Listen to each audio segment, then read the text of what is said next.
और 9/11 तक जी अमरीका ने डेडलाइन दी है, उस पीरीयड तक पहुँचते हैं कोई ना कोई समझौता होएगा। हालांकि इस बारे क्लीयरली कहते रहे कि भी ये कोई डील नहीं हुई अमरीका और तालिबान दे विच, एक ऑनरेबल सरेंडर है। पाकिस्तान की दिलचस्पी भी इस गल दे विच ही है कि ਜਿਹੜਾ ਉੱਥੇ ਪੀਸਫੁਲੀ ਜਿਹੜਾ ट्रांजिशन होए अमरीकन के निकलण तो बाद तालिबान और दूसरे भी रीहैबिलिटेट होण, पर बाकियां नूं भी नाल लैके चलिया जाए। दरबार साहब के हमले की गल करदे हैं कहा कि किवें मोसाद ने SFF स्पैशल फ्रंटियर फोर्स ਜਿਹੜੇ कमांडोआं ने हमला किया उन्होंने ट्रेंड किया 4 हफ्ते। MI6 के एडवाइज़र उत्थे जाके रेकी करके एडवाइज़ कर रहे हैं, KGB मास्टरमाइंड कर रहे। ज़ाहिर तौर पर भारत वो फ्रंट रोल प्ले कर रहा है कि ये ना तो गलबात किसी कंढे लगे, ना ही उत्थे कोई अमन अमान होए, और हर गल दे लई पाकिस्तान नूं जिहड़ा वो टारगेट किया जाए। पाकिस्तान के फॉरन मिनिस्टर शाह महमूद कुरैशी उन्होंने तो अमन की गल की, और उहदे च उन्होंने ये भी कहा कि अफगानिस्तान के अंदर ते बाहर ऐसे लोग ने जिहड़े इत्थे अमन और पीस नहीं चाहुंदे, और सानू इन्हां लोकां तो जिहड़े काम विगाड़न वाले ने इन्हां तो अलर्ट रहण दी लोड़ है। अफगानिस्तान का जिहड़ा विदेश मंत्रालय फॉरन मिनिस्ट्री है उन्हें फौरन इहदे उत्ते जवाब दिता है कि अमन के दुश्मन वो लोग ने जिन्हां ने वायलेंस जारी रख के अफगानिस्तान के अवाम ते इंटरनेशनल बरादरी की अपील नूं ठुकराया। हमदुल्ला मोहिब ने यह कहा कि भी पाकिस्तान तो एक चकला घर है, उन्हें ब्रॉदल हाउस किया कि भी यही जड़े ने साडे अमन नूं और दूसरे नूं अग ला रहे हैं और ये पीस नहीं होने देना चाहते। शाह महमूद कुरैशी ने कहा अफगानिस्तान का नैशनल सिक्योरिटी एडवाइज़र है हमदुल्ला मोहिब, ये कन खोल के सुन ले, जे तू इस तरह की जबान इस्तेमाल करन तो बाज ना आया तो जो तू पाकिस्तान ते इल्ज़ाम ला रहे उस नूं तू जिहड़ा उस तो पिछे ना हटिया तो फिर ना कोई पाकिस्तानी तुहाडे नाल हथ मिलाएगा ना तुहाडे नाल गल करेगा। बैकग्राउंड प्रोग्राम सो हुण व्यूअर्स आपां गलबात करन जा रहे हैं पाकिस्तान ते अफगानिस्तान के हवाले नाल कि किस तरह अफगानिस्तान में अमरीकी फौजां दे निकलने नाल नाल भारतीय एजेंसियां दी कठपुतली बने अफगानिस्तान सरकार दा पाकिस्तान विरुद्ध घटिया प्रोपेगेंडा पूरे जोर शोर नाल चल रहा है। सो अफगानिस्तान के नैशनल सिक्योरिटी एडवाइज़र ने एक बहुत ही घटिया टिप्पणी पाकिस्तान बारे की, जिसका पाकिस्तान के फॉरन मिनिस्टर शाह महमूद कुरैशी ने मूँह तोड़वा जवाब दिता है। सो इस बारे आप विचार चर्चा करने जा रहे हैं। सो असीं चाहांगे कि दोस्तों नाल इसे तरह बने रहना, देखन सुनिए लिखन लई तुहाडा सबका बहुत बहुत शुक्रिया जी। डॉक्टर साहब की कहना चाहोगे? देखो अफगानिस्तान दे विच हालात काफ़ी बद तो बदतर होंदे जा रहे हैं जी, जिथे एक पासे ਜਿਹੜੇ ऑप्टिमिस्ट सी जिन्हां नूं उम्मीद सी कि ਜਿਹੜਾ इंट्रा अफगान डायलॉग है ਜਿਹੜਾ ਜ਼ਾਹਰ है कि तालिबान और ਜਿਹੜੀ अफगान हुकूमत ਜਿਹਦੇ 'ਚ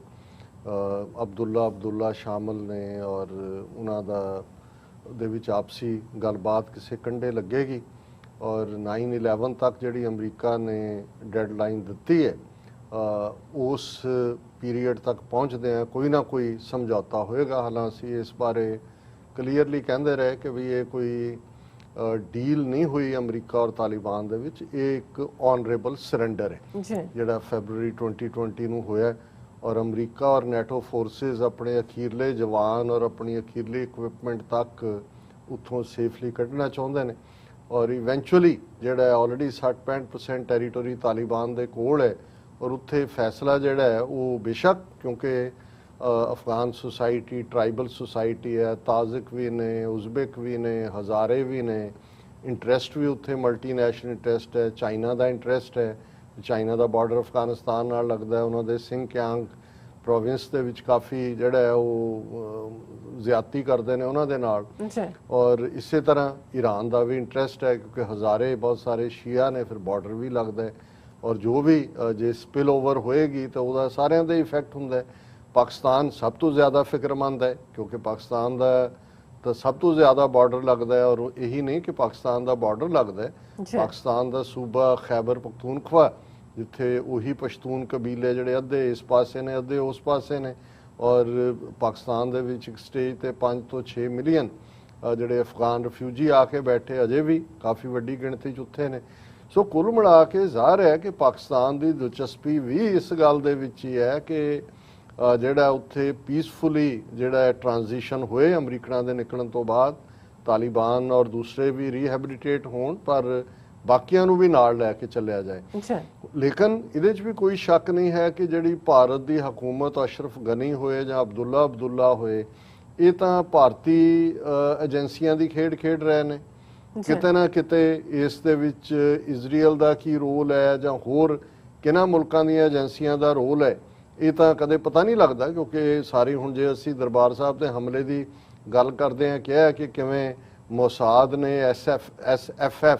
ਸਪੈਸ਼ਲ ਫਰੰਟੀਅਰ ਫੋਰਸ ਜਿਹੜੇ ਕਮਾਂਡੋਆਂ ਨੇ ਹਮਲਾ ਕੀਤਾ, ਉਹਨਾਂ ਨੂੰ ਟ੍ਰੇਨਡ ਕੀਤਾ 4 ਹਫ਼ਤੇ। MI6 ਦੇ ਐਡਵਾਈਜ਼ਰ ਉੱਥੇ ਜਾ ਕੇ ਰੇਕੀ ਕਰਕੇ ਐਡਵਾਈਜ਼ ਕਰ ਰਹੇ ਨੇ, KGB ਮਾਸਟਰਮਾਈਂਡ ਕਰ ਰਹੇ। ਜੇ ਹੁਣ ਇੱਕ ਛੋਟੇ ਜਿਹੇ ਸਪੇਸ 'ਚ ਇੱਕ ਛੋਟੀ ਜਿਹੀ ਕੌਮ ਨੂੰ, ਜਿਹਦਾ ਕਿ ਨਾ ਅਸੀਂ ਕੋਈ ਸੋਵੀਅਤ ਯੂਨੀਅਨ ਦਾ ਵਿਗਾੜਿਆ ਸੀ, ਨਾ ਕੋਈ UK ਦਾ ਵਿਗਾੜਿਆ ਸੀ, ਨਾ ਇਜ਼ਰਾਈਲ ਦਾ ਵਿਗਾੜਿਆ ਸੀ, ਇੰਦਰਾ ਗਾਂਧੀ ਨੂੰ ਤਾਂ ਚੈਲੰਜ ਹੋ ਸਕਦਾ ਕਿ ਭਾਈ ਸਿੱਖ ਚੈਲੰਜ ਕਰਦੇ ਨੇ। ਜੇ ਇਸ ਕਿਸਮ ਦਾ ਤੇ ਅਫਗਾਨਿਸਤਾਨ ਦੇ ਵਿੱਚ ਤਾਂ 1979 ਤੋਂ ਲੈ ਕੇ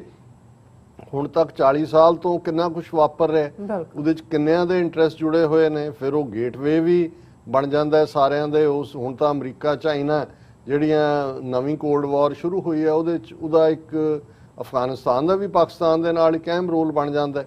ਔਰ ਇਸ ਸਾਰੇ ਦੇ ਚਲਦਿਆਂ ਜ਼ਾਹਰਾ ਤੌਰ ਤੇ ਭਾਰਤ ਉਹ ਫਰੰਟ ਰੋਲ ਪਲੇ ਕਰ ਰਿਹਾ ਹੈ ਕਿ ਇਹ ਨਾ ਤਾਂ ਗੱਲਬਾਤ ਕਿਸੇ ਕੰਢੇ ਲੱਗੇ,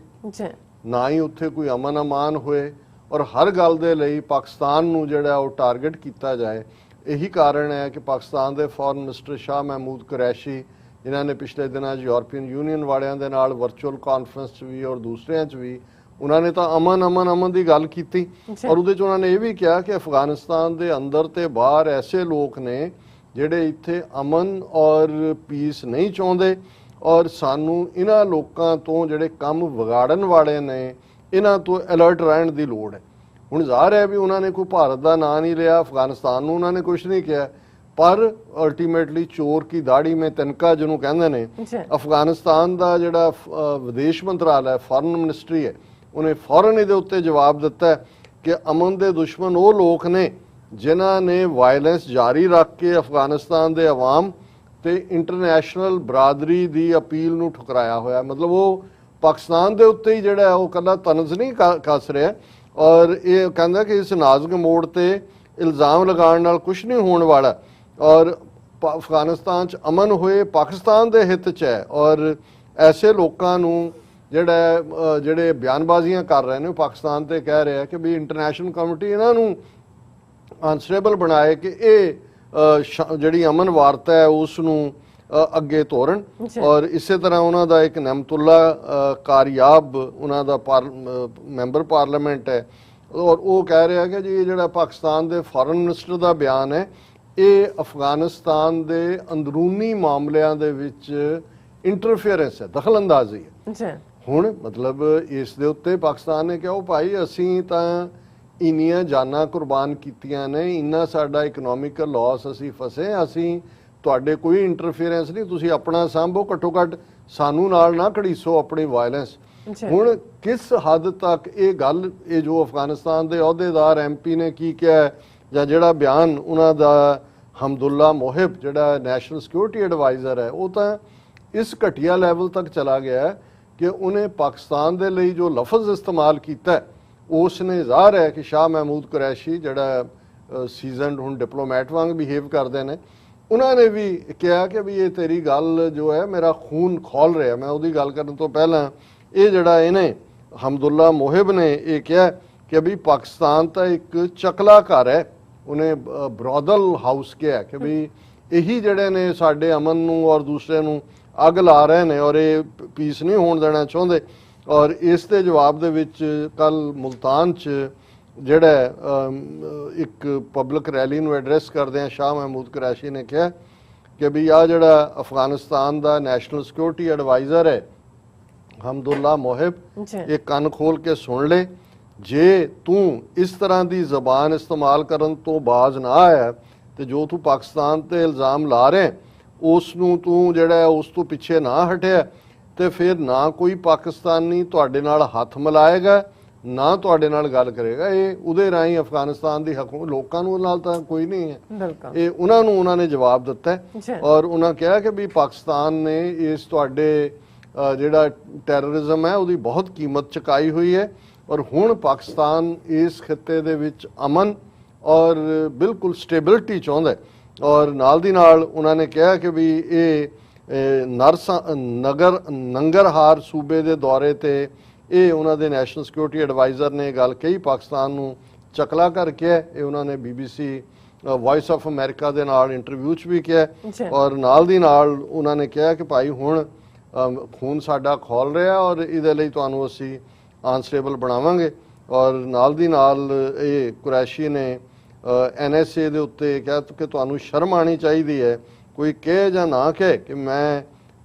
ਤੇਰੀ ਤਕਰੀਰ ਖੁਦ ਸੁਣੀ ਹੈ ਜੋ ਤੂੰ ਨਗਰਹਾਰ ਦੇ ਵਿੱਚ ਦਿੱਤੀ ਹੈ, ਮੇਰਾ ਖੂਨ ਖੋਲ ਰਿਹਾ ਤੇ ਮੈਂ ਡੰਕੇ ਦੀ ਚੋਟ ਤੇ ਤੈਨੂੰ ਕਹਿ ਰਿਹਾ ਕਿ ਬੰਦੇ ਦਾ ਪੁੱਤਰ ਬਣ ਜਾ। ਤੇ ਬਾਕੀ ਮੈਂ ਇਹੀ ਗੱਲ ਇੰਟਰਨੈਸ਼ਨਲ ਕਮਿਊਨਿਟੀ ਨੂੰ ਵੀ ਕਹਿਣਾ ਚਾਹਾਂਗਾ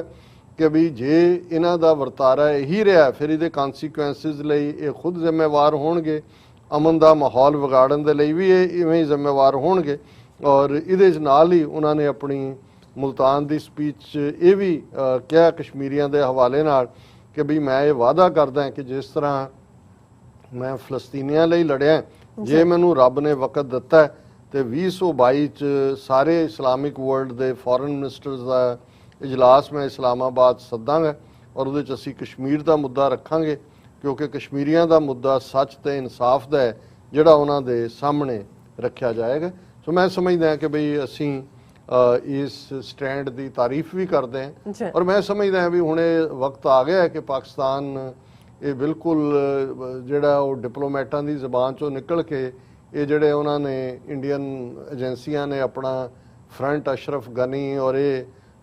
ਨੈਸ਼ਨਲ ਸਿਕਿਉਰਿਟੀ ਐਡਵਾਈਜ਼ਰ ਔਰ ਇਹ ਸਾਰੀ ਕਲਾਸ ਰੱਖੀ ਹੈ, ਇਹਨਾਂ ਨੂੰ ਸ਼ੀਸ਼ਾ ਦਿਖਾ ਦੇਣ। ਵੈਸੇ ਤਾਂ ਤਾਲਿਬਾਨ ਦਿਖਾ ਰਹੇ ਨੇ ਰੋਜ਼ ਹੀ ਸ਼ੀਸ਼ਾ ਚੰਗੀ ਤਰ੍ਹਾਂ, ਲੇਕਿਨ ਇਹ ਵੀ ਜ਼ਰੂਰੀ ਹੈ ਕਿ ਪਾਕਿਸਤਾਨ ਜਿਹੜਾ ਉਹ ਬਿਲਕੁਲ ਐਗਰੈਸਿਵਲੀ ਇਹਨਾਂ ਨੂੰ ਇਹ ਦੱਸ ਦੇ ਕਿ ਭਾਈ ਤੁਹਾਡਾ ਜਿਵੇਂ ਉਹਨਾਂ ਨੇ ਕਿਹਾ ਕਿ ਭਾਈ ਇਹ ਜਿਹੜਾ ਤੁਹਾਡਾ ਇਹ ਰਵੱਈਆ ਸਾਨੂੰ ਕਬੂਲ ਨਹੀਂ ਹੈ ਔਰ ਤੁਹਾਨੂੰ ਅਲਟੀਮੇਟਲੀ ਇਹਦੇ ਫਿਰ ਨਤੀਜੇ ਭੁਗਤਣੇ ਪੈਣਗੇ। ਜੀ ਡਾਕਟਰ ਸਾਹਿਬ ਤੁਹਾਡਾ ਬਹੁਤ ਬਹੁਤ ਸ਼ੁਕਰੀਆ। ਸੋ ਇੱਥੇ ਲੈਣੇ ਬ੍ਰੇਕ। ਵਿਊਅਰਸ ਤੁਸੀਂ ਕਿਤੇ ਨਹੀਂ ਜਾਣਾ, ਮਿਲਦੇ ਹਾਂ ਆਫਟਰ ਦਿਸ ਸ਼ਾਰਟ ਬ੍ਰੇਕ।